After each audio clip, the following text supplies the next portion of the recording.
In today's video, I'm going to teach you how to set sliding scale fees in SimplePractice. If you offer a sliding scale, the goal is to keep your standard rate in place for most clients while assigning a custom, lower fee for specific clients.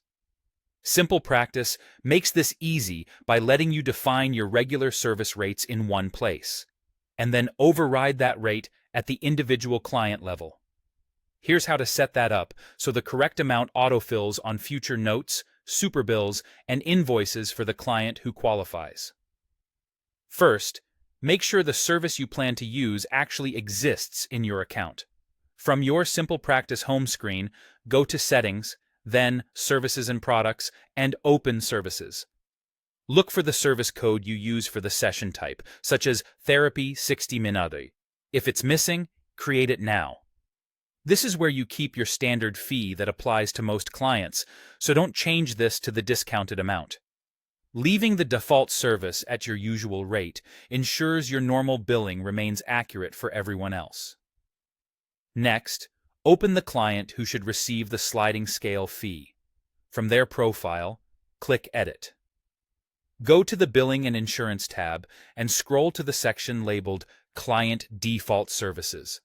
This is where you can set a client-specific rate that replaces the global rate for this one person.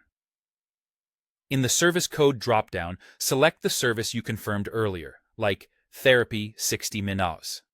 Then, in the Rate per Unit or Fee field, depending on what your account calls it, enter the sliding scale amount you've agreed upon with this client.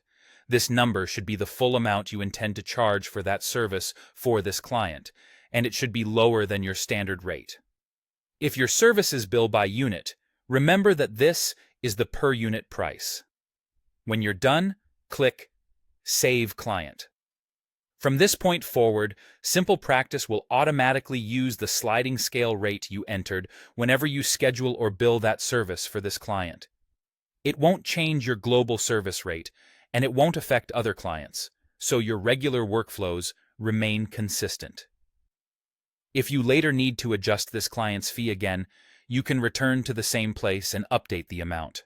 That's all there is to it. By keeping your standard rates in services and applying the discount only under client default services, you get accurate billing with less manual editing and fewer mistakes.